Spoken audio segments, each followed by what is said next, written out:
सुरा संपूर्ण कलशम रुद्राप्लुतमेव च दधाना हस्त पद्माभ्याम कुशपांडा शुभदास्तु में। जय माता दी।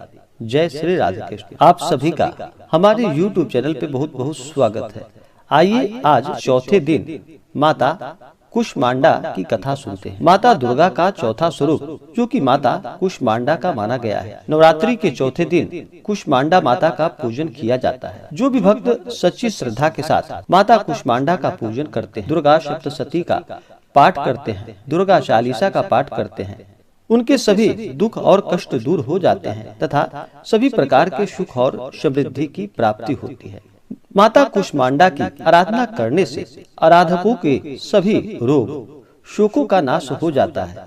इसके अलावा माँ की कृपा से आयु, यश, बल और स्वास्थ्य समृद्धि भी आती है। जो लोग अक्सर बीमार रहते हैं उन्हें माता कुष्मांडा की पूजा बड़े ही श्रद्धा भक्ति भाव के साथ करना चाहिए। इससे माता अति प्रसन्न होती है और विधि विधान से पूजा करने पर माता कुष्मांडा का पूजन करने से माता कुष्मांडा के भक्तों को कम समय में ही कृपा का सूक्ष्म भाव अनुभव होने लगता है।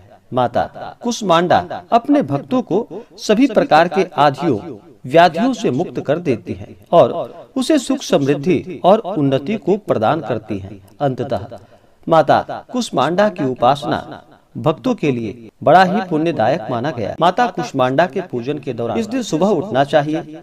नित्य क्रियाओं से निवृत्त होकर के गंगा नदी में या घर के नहाने के पानी में थोड़ा सा गंगा जल मिला करके स्नान करना चाहिए। उसके बाद इस दिन जहाँ तक हो सके, इस दिन हरे रंग का जहाँ तक हो सके वस्त्र धारण करना चाहिए। कलश को नमन करना चाहिए क्योंकि कलशों में तीर्थ वरुण आवाहित देवताओं का ध्यान किया जाता है। तो किसी भी प्रकार के पूजन में सबसे पहले तो भगवान गणेश का अवश्य ही स्मरण करना चाहिए, उनका पूजन करना चाहिए। भगवान गणेश प्रथम पूज्य है। किसी भी प्रकार के शुभ और मांगलिक कार्यों में सबसे पहले भगवान गणेश का पूजन किया जाता है। तो सबसे पहले भगवान गणेश का पूजन करना चाहिए। उसके बाद कलश देवता का पूजन करना चाहिए, कलश को प्रणाम करना चाहिए। कलश को परब्रह्म का स्वरूप भी माना जाता है, इसलिए कलश को अवश्य ही प्रणाम करना चाहिए। गंध, पुष्प, धूप, दीप आदि से पूजा करनी चाहिए, नैवेद्य भोग अर्पित करनी चाहिए और फिर द्रव्य दक्षिणा चढ़ा करके पुष्पांजलि करनी चाहिए। उसके बाद फिर दिन में पूजन होने पर सूर्यादि पंचदेवता का और रात्रि में पूजन होने पर गणपत्यादि पंचदेवता का पूजन करना चाहिए। आदि दैवत, प्रत्यादि दैवत, विनायक आदि पंचलोकपाल सहित नवग्रह, इंद्र आदि 10 दिक्पाल देवताओं का पूजन करना चाहिए। नवरात्रि के दौरान चतुर्खष्टी योगिनी, खोडस मातृका, सप्तघृत मातृका का पूजन करना चाहिए। उसके बाद फिर माता दुर्गा का पूजन करना चाहिए, उनके स्वरूपों का पूजन करना चाहिए। इससे माता अति प्रसन्न होती है और अपने भक्तों को मनोवांछित फलों को प्रदान करती हैं। सुनते हैं माता कुष्मांडा की कथा। तो बोलिए प्रेम से कुष्मांडा माता की जय। माता कुष्मांडा की कथा के अनुसार नवरात्रि के चौथे दिन माता कुष्मांडा का पूजन किया जाता है, जो कि माता अपनी मंद मुस्कान से, हल्की हंसी के द्वारा अंड यानी कि ब्रह्मांड को उत्पन्न करने के कारण इन देवी को कुष्मांडा के नाम से जाना जाता है। जब सृष्टि नहीं थी, चारों तरफ अंधकार ही अंधकार था, तब इन्हीं देवी ने अपने ईशत हास्य से ब्रह्मांड की रचना की थी।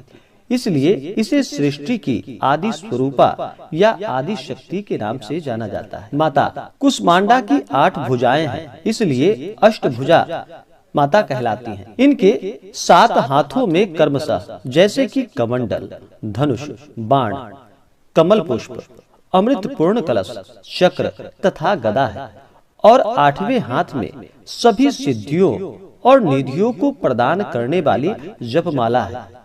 माता कुष्मांडा देवी का वाहन सिंह है और इन्हें कुम्हाड़े की बलि अति प्रिय है, जिसे कि कई जगहों पर कुष्मांड कहा जाता है और बहुत से ग्रामीण क्षेत्रों में इसे भुआ के नाम से भी जाना जाता है, जो कि माता को अति प्रिय है और संस्कृत में कुम्हाड़े को कुष्मांड कहा जाता है।